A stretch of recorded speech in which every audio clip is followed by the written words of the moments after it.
Olá pessoal, sejam bem-vindos a mais uma videoaula da disciplina de Programação Orientada a Objetos. Essa videoaula vai ser dividida em duas partes. Na primeira parte eu vou apresentar a teoria por trás da API JDBC e em seguida eu vou começar a mostrar como nós vamos utilizar essa API JDBC para construir o nosso código-fonte do projeto Sequence, particularmente a camada de banco de dados, o nosso DAO. Na aula passada, vocês se lembram que eu falei para vocês que era importante que a gente mantenha as informações com as quais nossos sistemas trabalham. Quando o sistema está executando na memória principal, os dados que lá estão são voláteis. Quando o computador se desliga, esses dados desaparecem. Por isso é importante que a gente faça o armazenamento desses dados de forma persistente, para consulta, geração de relatório ou qualquer outras alterações. Para que a gente consiga persistir os dados de forma eficiente e com segurança, a gente vai precisar dos bancos de dados. A maioria dos bancos de dados comerciais são os bancos de dados relacionais. Eles representam um paradigma diferente do paradigma orientado a objetos. Num banco de dados relacional, os dados são armazenados em tabelas. Por exemplo, tabela aluno é a relação aluno. Tem os atributos matrícula, nome, data de nascimento e número de matrícula. Eu tenho também as relações de disciplinas, notas, naturalidade e várias outras. Como é que eu vou trabalhar se a gente programa usando o paradigma orientado a objetos, mas o meu banco de dados é relacional? A gente vai precisar de algo chamado mapeamento objeto relacional, que não é uma atividade trivial, visto que a representação dos dados no banco de dados relacional é incompatível com a representação hierárquica da orientação a objetos. Os tipos de dados orientados a objetos não são necessariamente os mesmos tipos existentes em um banco de dados, até porque quando programamos orientado a objetos, criamos vários novos tipos. Dessa forma, há uma necessidade de criar mecanismos para mapear os objetos da memória para persistir em bancos de dados relacionais. A gente tem que fazer isso de forma que seja transparente para o usuário. Quem está usando o seu sistema não vai se preocupar nessa diferença entre a orientação a objetos e os bancos de dados relacionais. Esse processo ele não é automático, ele requer muito do programador. Basicamente, o mapeamento a objeto relacional possui três componentes. O meu modelo orientado a objetos, que são os objetos da minha aplicação, a persistência física, que é a entidade relacional onde os dados vão ser armazenados, e a persistência lógica, que é a transformação do meu modelo orientado a objetos para a persistência física, e vice-versa, porque eu preciso pegar os objetos e inserir eles no banco de dados, e eventualmente eu preciso retirar dados do banco de dados e transformar eles em objetos. Portanto, é um caminho de mão dupla: orientação a objetos, persistência lógica, persistência física.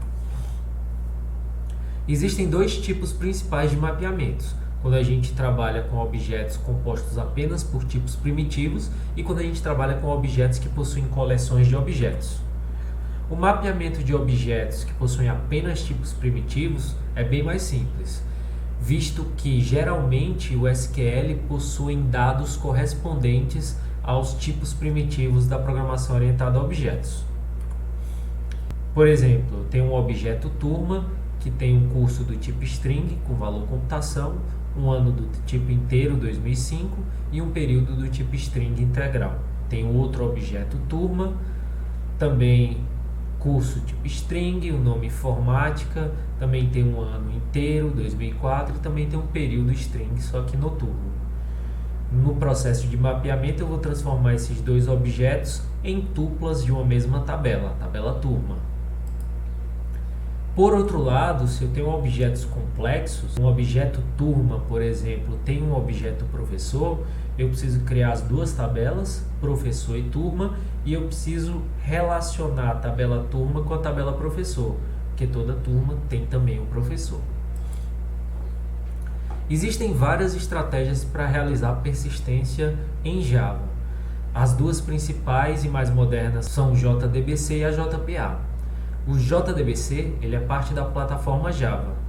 Entretanto, quando a gente usa o JDBC, é necessário escrever muito código de baixo nível, código SQL.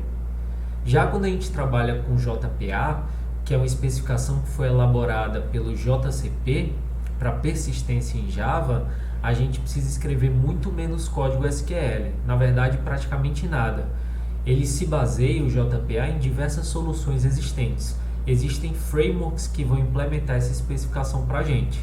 Por trás, em geral, esses frameworks utilizam o JDBC, mas a gente não vai precisar utilizar o JDBC. Entre os vários frameworks que implementam o JPA, a gente tem o TopLink, o Hibernate, iBates. Eu estou só exemplificando, são ferramentas que vocês vão aprender a trabalhar mais à frente no curso, mas não agora. Agora o nosso foco vai ser o JDBC, que é uma API para persistência de dados em Java. Pensem no JDBC como uma ligação entre a minha aplicação Java e um banco de dados qualquer. Observe que existem vários revendedores, vários fabricantes de banco de dados. E é importante evitar que cada banco de dados tenha o seu conjunto de especificação de classes e métodos para se conectar com esse banco de dados. Por isso surgiu a necessidade de definir um API, um conjunto de interfaces único, que é a JDBC. E ela fica no pacote java.sql. Observem que eu tenho a minha aplicação, eu vou usar a API JDBC, que tem um conjunto de métodos pré-definidos, só que eu preciso de uma implementação da JDBC. Como existem vários sistemas gerenciadores de bancos de dados, é necessário existir vários drivers que implementam a API da JDBC. Só que a implementação de cada driver é de responsabilidade do SGBD. Então, cada SGBD vai fornecer o que nós chamamos de conector, que é um driver que contém as implementações da API JDBC. Para que a gente faça o MariaDB trabalhar com Java, a gente vai precisar dessas classes concretas que implementam as interfaces do pacote Java SQL, que implementam as interfaces da JDBC. Como eu já havia antecipado, esse conjunto de classes recebe o nome de driver. A classe principal do driver JDBC é a classe Drive Manager. Ela é a responsável por fornecer a comunicação com todos os drivers que a gente deixou disponível. Por isso, a gente vai invocar o método estático getConnection e vai passar para ele um string, que indica qual é o banco de dados que a gente quer se conectar. Além disso, a gente vai indicar qual é o usuário e qual é a senha para que a gente consiga obter uma conexão com o banco de dados. A string para se conectar ao banco de dados MariaBD tem esse padrão: JDBC, _MariaDB, _, o IP do banco de dados, ou o IP do computador onde o banco de dados está instalado. Nós vamos trabalhar com a nossa máquina local, então o IP da máquina local é 127.0.0.1, ou é a mesma coisa que você escrever localhost. E a gente passa o nome do banco de dados. Um exemplo de conexão com o banco de dados é esse código aqui. Connection com recebe drivemanager.getConnection. Essa URL de conexão exemplo aqui, ela é uma URL para conectar com uma SQL. Para que a conexão seja feita com MariaBD, em vez de escrever MySQL, a gente vai escrever MariaDB. Se o seu banco de dados possui um login e uma senha, a gente vai precisar passar também para o método getConnection. Percebam que todas as classes utilizadas estão no pacote java.sql, que é justamente o pacote da JDBC. Observe que se a gente colocar código SQL dentro das nossas classes de lógica de programação, vai ficar uma solução pouco elegante, vai dificultar a compreensão e principalmente vai dificultar a manutenção. A gente não vai ter um código flexível. Então a ideia é que a gente não deixe o nosso código que vai tratar de banco de dados nas classes da lógica da implementação. A gente vai colocar esse código em uma classe responsável pelo acesso aos dados, que são as classes DAO, que eu já falei para vocês e já ensinei toda a estrutura do nosso software. A gente vai ter as classes de negócio, as nossas classes que estão no pacote Model, elas vão usar as classes do pacote DAO e somente as classes do pacote DAO é que vão se comunicar com o banco de dados. São essas classes que vão usar a JDBC. A nossa estrutura básica é essa. Eu tenho um cliente que na estrutura do nosso sistema vai ser uma classe BO. Essa classe BO vai se comunicar com a classe DAO.